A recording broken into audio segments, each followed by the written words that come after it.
The Gunbreaker. This class is fast-paced, action-packed, and makes you feel like you're the main character of an action movie. You've got explosions, flips, spins, stabs, gunshots with no barrel. It's a spectacle to behold. Just imagine your main DPS cooldown being named No Mercy, and having skills like Jugular Rip, Abdomen Tear, and Eye Gouge. It's like they took the Doomslayer and inserted him to Final Fantasy XIV. They dropped him right into the danger zone, and his only goal is demon slaughter. With his heart of stone, you know it's guaranteed to be a bloodfest. Yes, I just formed a sentence with Gunbreaker skills. Despite looking amazing and their skills sounding awesome, there are a few downsides to Gunbreaker which we'll get into in this video. With that being said, I'm here to answer one simple question. Is it any good though? I'll be going over the leveling experience and how it feels to play while leveling, the level 80 toolkit and how it feels at max level, the power of Gunbreaker and where it excels, as well as the downsides and what it lacks, its place in the meta, and its glamour potential. Let's get into it. Gunbreaker is one of the hardest classes to get into at the start because of how high level it starts at, level 60. It requires a level 60 class to unlock, and when you first unlock it, you might be blinded by the fact that every skill is blue! The whole hotbar is blue! In the beginning, you'll be spending a lot of time looking at every skill, trying to figure out which button does what, and trying to memorize the icons of everything. The nice thing is that if you main a DPS or a healer and want to get into tanking but don't want to level all the way from 1, then Gunbreaker is a great choice for those of you that want to get right into the thick of it. My only advice is, please spend time learning the class and watching beginner tanking guides before jumping into dungeons immediately. Save everyone the headache of watching a level 60 character floor tanking because they didn't put in any research. With that being said, Gunbreaker at 60 has all the tools you need to be a successful tank. You have your 1-2-3 combo, your assortment of mitigation cooldowns, your damage cooldown, and it can be an exciting class to get into since it feels like you're getting the whole package immediately. After watching 1 or 2 Gunbreaker guides and an intro to dungeon tanking guide, I suggest watching my optimal guide to dungeon tanking video to get all the information necessary before jumping into tanking at a high level. Something I feel like I need to mention because of the amount of people I've seen doing it recently, please do not single target in a pack of mobs. If there are 2 or more enemies nearby, you should be using your area of effect skills, namely Demon Slice, Demon Slaughter, and Faded Circle. You'll do more damage by hitting every mob around you rather than just hitting one. Other than that, remember to use your Gnashing Fang combo every 30 seconds and try to fit all your big hitting attacks and cooldowns inside of No Mercy. Let's quickly discuss tanking a leveling dungeon. Like I said in the previous videos, you'll want to be spamming your AoE combo as often as possible while balancing your 1-2-3 combo with your Gnashing Fang combo on single target and trying not to overcap on cartridges. Defensively, remember to rule your cooldowns, trying to have some form of mitigation up at all times in a mob pack. It's important to note that while camouflage increases your parry rate by 50%, therefore encouraging use on melee attacks, it also reduces all damage by 10%, so you can stack it with a Rampart or Nebula for further mitigation. Gunbreaker can often feel pretty squishy, so you'll need to incorporate Super Bolide into your cooldown rotation. It's probably best to use this skill at around 25% HP, since if you drop any lower than that, you might give your healer a heart attack, and they'll spam every heal in the game on you. Or even worse, you might get a benediction right before using it. Hello? No, I wanted to we did the thing! Oh, we did the God. thing, dude! Also, make sure to utilize Arm's Length. It slows the enemy's attacks by 20%, which is just as strong as Rampart. If the enemies are attacking 20% slower, you're taking 20% less damage. Reprisal is great to pair up with Arm's Length since Arm's Length doesn't reduce the damage done, which means you won't get any diminishing returns from Reprisal's damage reduction. So you made it to 80. How does it feel? Well, considering you started at 60, the 60 to 80 process feels like a rounding out of your toolkit rather than a big change. That being said, Gunbreaker feels like... Or actually, maybe... Your Gnashing Fang combo is super satisfying with spins and flips and explosions. The animations are great and your damage output reflects that. Gunbreaker is simple and rewarding. You have the perfect amount of downtime between burst windows, and when you go into No Mercy and pop every cooldown, you look like a human explosion.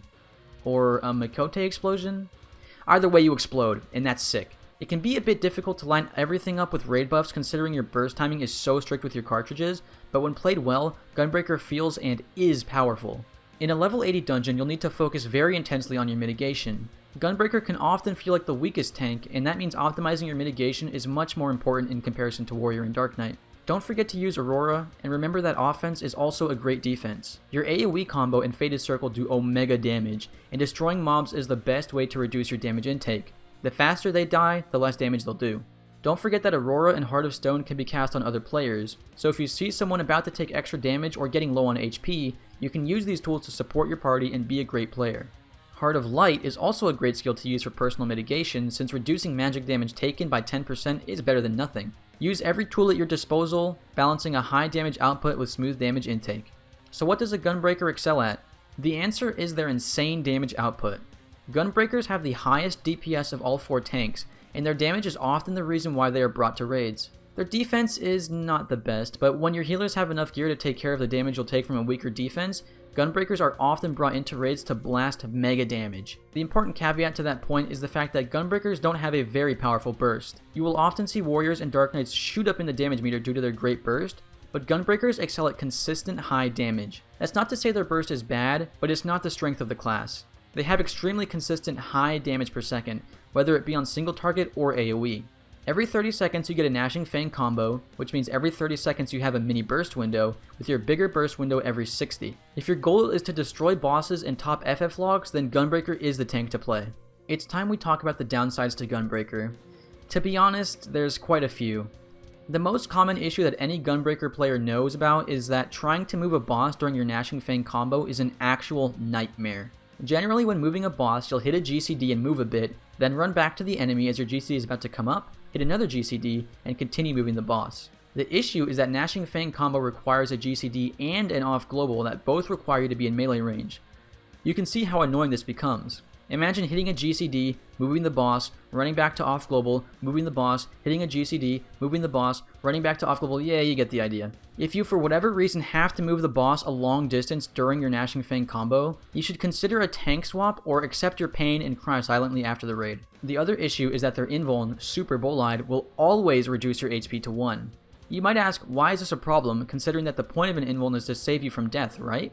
Well, sometimes you might use an invuln for a mechanic, but due to a crit adlo or outside mitigation, you don't actually take your full HP and damage. There have been times when I was playing Dark Knight that I popped Living Dead for a mechanic and it doesn't actually pop.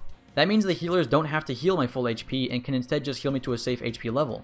That brings us to the issue of Super Bolide, in that when you decide to use it, you will always, no matter what, require massive healing. The biggest issue is that Gunbreaker's active mitigation, Heart of Stone, is the weakest of all 4 tanks. I've had lots of people claim that this isn't a big deal, but it really does matter when looking at tank balance. Raw Intuition is 20%, Sheltron is often 20%, and TBN is a broken 25% HP shield, and then Heart of Stone is 15%.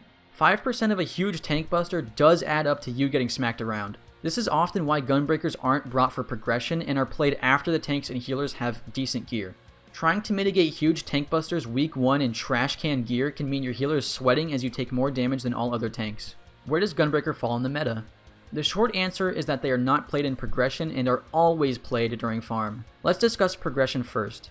Dark Knights are always brought to progression, as TBN is too strong of a mitigation to pass up while learning boss encounters. So that leaves our second slot being Warrior, Paladin, or Gunbreaker. A Warrior has all of the mitigation of a Gunbreaker and more, meaning that if damage is not an issue, you are likely to bring a Warrior for their insane healing and burst DPS. A Paladin can either be on par or better than a Gunbreaker defensively, so once again, if damage is not an issue, then Paladin is also a great option to utilize Hollowed Ground, which is an extremely powerful invuln, and blocking is stronger than Heart of Stone.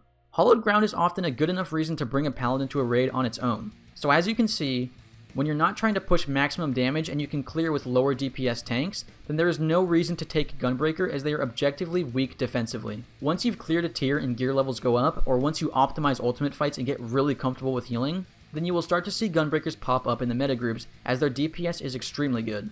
Defensively, Warrior and Paladin are often better, or at the very least on par, but they have tools that make them stand out and outperform Gunbreaker. The only reason really you would play Gunbreaker is if you want to push DPS from everyone in the group, or if you just enjoy it. Does this mean you shouldn't play Gunbreaker in prog? Well, I'm inclined to say you should play whatever you have the most fun on, but there is a very obvious defensive difference when playing Gunbreaker. I would say, ask your healers if they are okay with having to take care about you a bit more than if you were to play another tank, and if they are, then you're all good. As I've said in my previous videos, all tanks are balanced, but the balance of a Gunbreaker is in their offense, not their defense.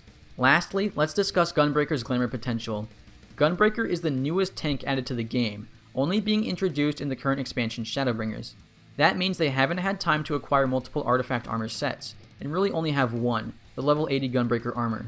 It's not my favorite looking armor set, but I understand why some people like it. The thing they have going for them is their weapons. Their gunblades look super cool, like something straight out of fiction or fantasy. Their animations are great, and having a really cool weapon definitely adds to that, as there's no point to play well if you can't look good doing it. As I'm addicted to ultimate and glowy weapons, and Gunbreakers only have one ultimate weapon, the T Gunblade is of course my favorite weapon. Once again, Gunbreakers haven't been around long enough to have tons of weapons and armor sets, but the weapons that have been released look super cool. If you're okay with using previously released gear, then Gunbreaker has a very high glamour potential. If you're looking to be unique with your Gunbreaker themed glamour, you might find yourself a bit disappointed. Well, that about wraps it up. The Gunbreaker. Crazy damage, amazing animations and weapons, full of explosions and high intensity action. They might not have a great defense, but that can actually add to the fantasy of a Gunbreaker, slashing through mobs, ripping and tearing them apart with little care for your personal well-being. To answer the question, is it any good though? The answer is yes. Just be aware of the potential downsides and you'll have a great time playing Gunbreaker. That's all I've got for you today, friends. If you liked this video, leave a like. If you didn't, a dislike. Make sure to subscribe and hit the notification bell to stay up to date with my content, and check out my Patreon if you want to support me further. Follow me on Twitch for live streams, Twitter for tweets, and join my Discord to engage with me directly. All links are down in the description. Thanks so much for watching. Peace!